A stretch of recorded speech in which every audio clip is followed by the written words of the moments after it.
dans une région reculée d'Afrique de l'Ouest, isolée entre les collines rouges et les forêts profondes, se trouvait le petit village de Salamboro.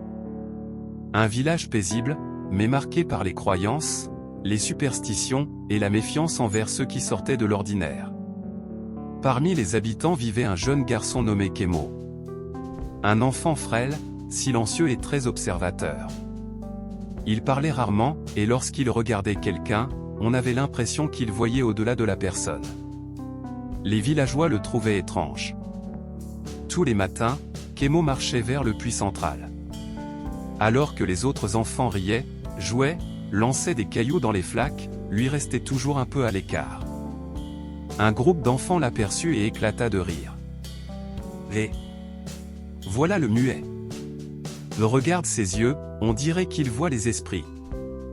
Personne ne veut jouer avec toi, Kemo. Kemo baissait la tête. Il ne répondait jamais. Pas parce qu'il avait peur, mais parce qu'il savait que personne ne l'écouterait. Une femme du village, qui étalait du mil au soleil, secoua la tête.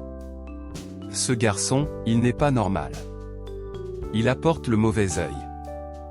Mais chaque soir, une fois que le village s'endormait, Kemo sortait discrètement. Il allait s'asseoir près d'un vieux baobab, l'arbre le plus ancien du village. Là, il posait ses mains sur les pierres et les feuilles autour de lui, et une petite lumière apparaissait. Une lumière douce, pure, comme une énergie vivante qui vibrait dans l'air. Kemo souriait doucement. « Vous êtes là, je le savais. Vous me parlez, mais personne ne me croit. » Il avait un don unique. Il pouvait voir la lumière cachée dans les choses, dans les êtres, dans la nature. Une lumière que personne d'autre ne pouvait percevoir. Un soir, le ciel se couvrit de nuages noirs. Un vent froid traversa le village, renversant les calebasses et faisant trembler les toits en chaume. Les anciens se réunirent au centre, inquiets. Ce vent n'est pas normal? L'esprit de la nuit est peut-être revenu. Il faut surveiller nos enfants, nos récoltes. On racontait une vieille légende. Un esprit sombre, appelé Kulunyama, volait la lumière des villages qui perdaient leur harmonie. Et depuis quelques semaines, rien n'allait. Les récoltes séchaient. Les nuits devenaient trop longues.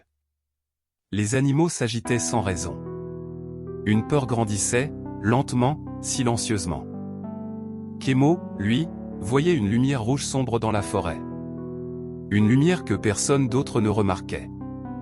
Il essaya de prévenir les adultes. Il y a quelque chose, dans la forêt. Une lumière, mauvaise, elle vient vers nous. Mais les adultes éclatèrent de rire. Depuis quand un enfant que personne ne comprend donne des ordres? Rentre chez toi, Kemo. Tu imagines des choses. Même le chef du village leva la main pour le faire taire. Tu nous fais perdre du temps. Va aider ta mère. Kemo retourna chez lui, le cœur lourd. Il murmura. Pourquoi, personne ne veut m'écouter? Cette nuit-là, alors que le village dormait, un murmure résonna dans l'air. Une lumière bleue, faible mais insistante, apparut près de la fenêtre de Kemo. Elle semblait l'appeler. Il se leva doucement. « Je viens. Je vous entends. » Il sortit du village et marcha vers la forêt. Chaque pas l'emportait plus loin dans les ténèbres. Le vent murmurait son nom. « Kemo. Kemo. » Il voyait des traces de lumière au sol, comme un chemin que seul lui pouvait suivre. Au cœur de la forêt, une immense ombre se dressa devant lui. L'esprit Kulunyama. Une silhouette noire, mouvante, qui semblait avaler toute lumière. Petit humain. Tu vois ce que les autres ne voient pas. Kemo trembla mais resta debout. Tu prends la lumière du village. Pourquoi? L'esprit ricana. Parce qu'ils l'ont perdu. Leur jalousie, leur mépris, leur moquerie. Ils ont oublié la lumière dans leur cœur. Alors je viens la chercher. Kemo serra les poings. Je ne te laisserai pas faire. L'esprit lança une vague d'ombre sur Kemo. Mais quelque chose d'extraordinaire se produisit. Une lumière immense jaillit des mains du garçon.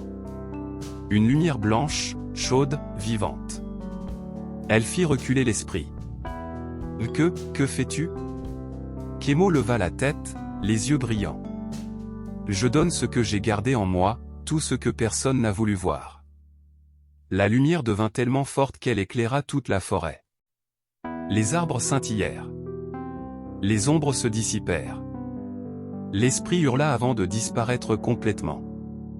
Le lendemain, les habitants se réveillèrent sous un soleil brillant. Les récoltes semblaient revivre. Les animaux étaient paisibles. Les enfants jouaient sans peur. Puis ils virent Kémo revenir de la forêt. Il marchait lentement, fatigué mais souriant. Les villageois se rassemblèrent autour de lui. Le chef s'approcha. Kémo? C'était toi. Kémo ne répondit pas tout de suite. Il regarda les villageois un par un. La femme qui se moquait autrefois baissa les yeux. Pardonne-nous, Kémo.